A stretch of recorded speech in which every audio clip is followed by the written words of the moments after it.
하나님의 말씀을 함께 보시겠습니다. 오늘 우리에게 주신 하나님의 말씀 여호수아 7장 1절에서 5절까지 말씀입니다. 하나님의 말씀을 함께 보시겠습니다. 제가 봉독하겠습니다.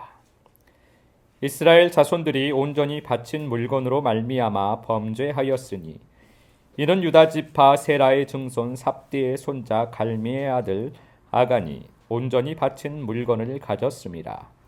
여호와께서 이스라엘 자손들에게 진노하시니라.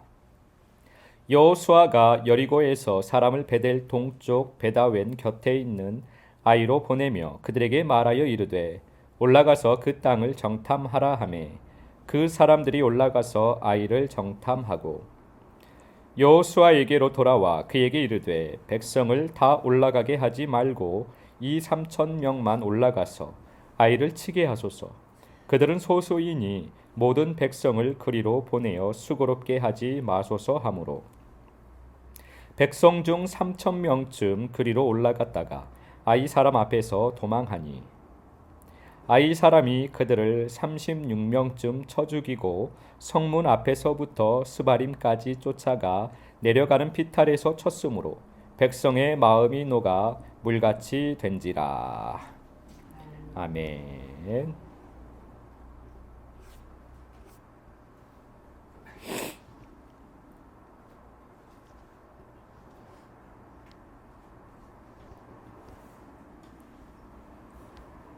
오늘은 감사의 성이라는 제목으로 우리가 하나님 아버지의 마음을 잠시 살펴보도록 하겠습니다. 잠언서는 하나님의 자녀가 된 성도에게 하신 말씀입니다. 요단강의 세례를 받고 가나안에 들어온 하나님의 자녀에게 하신 말씀이 바로 잠언서의 말씀입니다. 잠언에서 하나님의 자녀에게 경계하신 몇 가지 말씀이 있습니다. 음료에 대해서, 게으름에 대해서, 미련한 것에 대하여서, 그리고 교만에 대해서 경계하시고 훈계하시는 말씀이 있습니다. 이러한 것들이 바로 여호수아에서 말씀하시는 가나안에 있는 하나하나의 성을 이야기하고 있는 것입니다. 이것들은 다 사랑에 대해서 말씀을 하시는 것입니다. 세상을 사랑하는 마음이 우리 안에서 음녀 사랑의 성이 되었습니다. 자기 육신을 사랑하는 마음이 우리 안에서 게으름의 성이 되었습니다. 또한 자기 지식을 사랑하는 마음이 우리 안에서 미련의 성이 되었습니다. 그리고 자기 자신, 나를 사랑하는 마음이 우리 안에서 교만의 성이 된 것입니다. 잠언서는 우리에게 무엇을 사랑하고 있냐? 너희는 무엇을 사랑하고 있느냐? 그것을 묻는 것입니다. 그리고 무엇을 사랑할 것이냐? 진정으로 너희가 사랑해야 할 것이 무엇이냐를 우리에게 말씀하시는 것이 잠언의 말씀입니다. 잠언서에서는 우리에게 지혜이신 우리 주님을 사랑하라고 권면하고 있습니다. 우리의 믿음 생활의 처음과 끝은 주님 사랑입니다. 다른 모든 것은 부수적인 것입니다. 주님 사랑을 위해서 필요한 부수적인 것일 뿐입니다. 우리는 항상 초점이 주님 사랑에 있어야만 하는 것입니다. 믿음 생활 안에서든지 세상에서 생활할 때든지 상관없이 우리는 항상 주님 사랑을 잃어버리면 안 됩니다. 우리는 말씀을 열심히 읽는데 처음에는 주님 사랑으로 시작을 합니다. 그런데 어느 순간 주님 사랑은 잃어버리고 말씀 읽는 것이 자기 열심이 되어버립니다. 우리는 기도를 열심히 하는데 처음에는 주님 사랑으로, 주님 사랑 때문에 기도를 시작을 합니다. 그런데 어느 순간 주님 사랑을 잊어버리고 기도 자체에 집중하면서 기도를 하게 됩니다.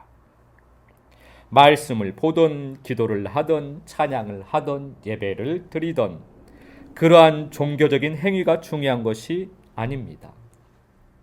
주님 사랑을 잃어버리고 그러한 종교적 행위에 매몰되어 버리면 그 종교적 행위가 오히려 해가 될 수도 있는 것입니다.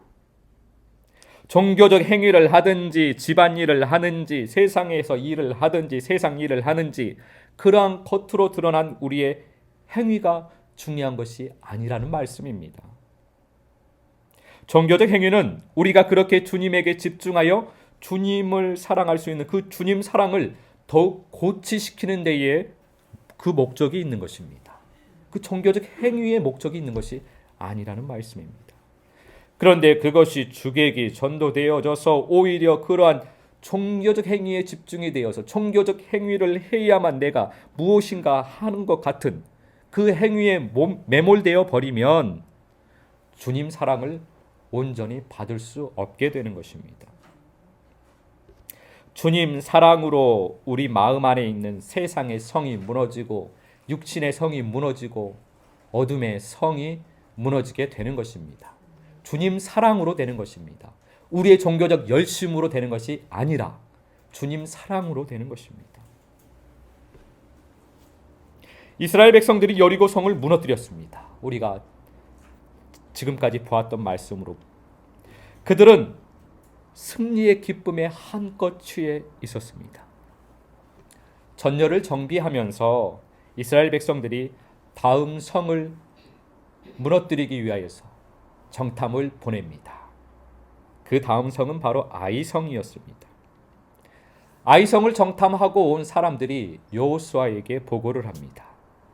그들은 소수이니 우리 모두가 다 올라가는 수고를 하지 말고 한 2-3천 명만 올라가서 그 성을 치면 될 것 같습니다.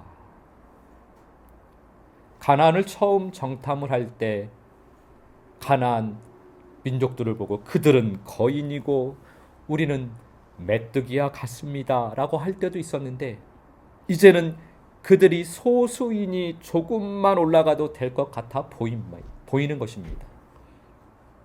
잠언서에서 하나님께서 경계하신 말씀대로 이스라엘 백성들이 마음이 높아져 버린 것입니다. 교만은 패망의 선봉이라고 말씀을 하셨습니다. 교만이 앞서가면 반드시 패망하게 됩니다. 교만을 따라가면 결국은 영원한 어둠에 도달하게 될 것입니다. 교만은 우리에게 작아 보입니다. 우리가 가는 길을 작은 성처럼 보입니다. 작은 장애물처럼 보입니다. 그러나 우리가 가는 길을 막는 아주 강력한 성이 바로 교만의 성입니다. 우리 눈에 작아 보이는 것이지 실존에는 엄청 큰 성이라는 말씀입니다. 이 교만에 걸려져 넘어질 수가 있는 것입니다. 사단은 원래 하나님의 사랑을 받던 존재였습니다. 하나님의 사랑을 받던 그 계명성이 스스로 높아졌습니다. 하나님의 사랑을 받으니 자신을 스스로 대단한 존재로 생각하면서 주님의 자리를 넘봤습니다. 스스로 왕이 되려고 한 것입니다. 그 결과 그는 땅으로 쫓겨나게 되었습니다. 교만은 패망의 선봉입니다. 교만한 마음은 스스로 하늘이 되려고 하지만 결국 땅으로 떨어지게 되어 있습니다. 주님의 사랑을 받아 마음이 천국이 되었다고 스스로 높아져서 교만한 마음이 왕이 되어버리면 결국 우리 마음은 지옥이 되어버리고 맙니다. 그런데 이것이 주님의 사랑이라는 것을 우리는 알아야만 합니다. 우리가 영원한 어둠으로 가기 전에 우리에게 돌아올 길을 열어주시는 우리 주님의 사랑인 것입니다. 우리는 교만을 경계해야만 합니다. 교만한 마음에는 언제나 만족이 없습니다. 스스로 왕이 되려고 하나 왕이 될 수가 없으니 늘 불평과 불만으로 가득한 것입니다. 내가 왕이 되어야 하는데 그게 안 되니 짜증과 분노가 일어나는 것입니다. 그래서 교만을 이기는 길은 감사입니다. 우리가 주님의 사랑을 받으면서 교만한 마음을 무너뜨리는 길은 감사하는 마음으로 감사의 노래를 부르는 것입니다. 예수님께서는 아버지께서 일용할 양식을 주시면 감사하면서 살라고 말씀을 하십니다. 우리는 일용할 양식만 있으면 감사할 줄 알아야만 합니다. 주님으로 인하여 사람들이 우리들을 향하여 욕하고 박해하고 거짓으로 모든 악한 말을 할 때에는 기뻐하고 즐거워하라고 하셨습니다.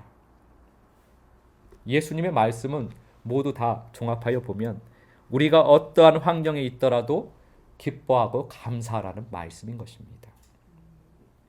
감사하는 사람은 항상 기뻐할 수 있습니다. 감사하는 사람은 쉬지 않고 기도할 수 있습니다. 이것이 하나님 아버지의 뜻입니다. 기도는 주님을 바라보는 것입니다. 주님에게 집중되어져 있는 상태가 기도하는 것입니다. 우리의 소원을 아뢰는 것은 간구일 뿐입니다. 기도는 주님에게 집중되어져 있는 상태입니다. 우리가 감사할 때 항상 주님을 바라볼 수 있는 것입니다. 우리는 지금까지 교만의 성을 쌓으며 살아왔습니다.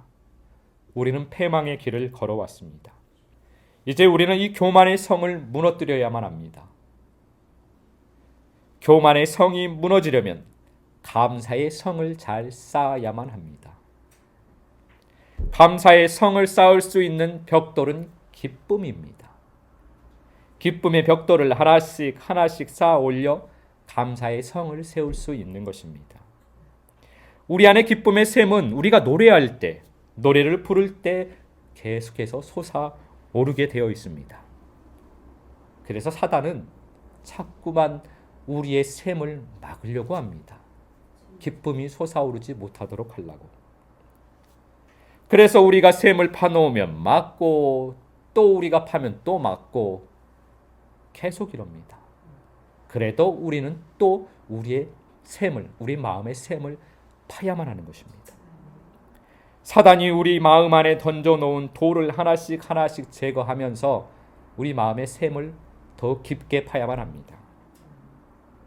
마음 안에 있는 미움의 돌을 빼서 집어 던져버리고, 내 마음 안에 있는 시기의 돌을 빼서 집어 던져버리고, 내 마음 안에 있는 다툼의 돌을 빼서 집어 던져버리고, 내 마음 안에 있는 자격지심의 돌을 빼서 집어 던져버리고, 내 마음 안에 있는 경쟁의 돌을 집어 던져버려야만 합니다.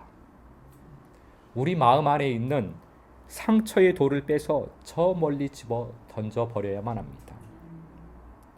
너희 안에 이 마음을 품으라. 곧 그리스도 예수의 마음이니.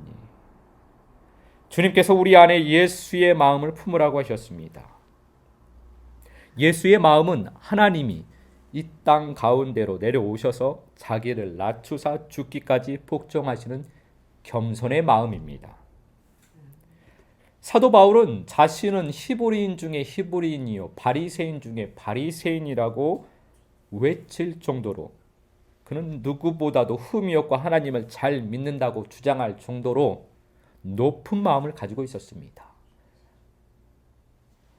그런데 그가 예수님을 만나고 길을 돌이켰습니다. 그리고 그가 하는 말이 나는 죄인 중에서도 괴수입니다. 나는 벌레 중에서도 버러지와 같습니다. 이 고백은 그런 나를 사랑해 주시는 주님, 괴수를 사랑해 주시는 주님, 버러지와 같은 나를 사랑해 주시는 주님의 사랑에 감사합니다라는 주님의 사랑의 고백인 것입니다. 이렇게 감사의 마음은 겸손한 마음에서 나오는 것입니다. 그래서 기쁨과 감사와 겸손은 결국 하나인 것입니다. 겸손한 사람이 노래할 수 있고, 노래하는 사람은 기뻐할 수 있고, 기뻐하는 사람은 감사할 수 있는 것입니다. 겸손한 마음에서 나오는 기쁨과 감사가 바로 그리스도의 향기입니다. 우리가 그렇게 감사의 성을 잘 쌓기를 소망합니다.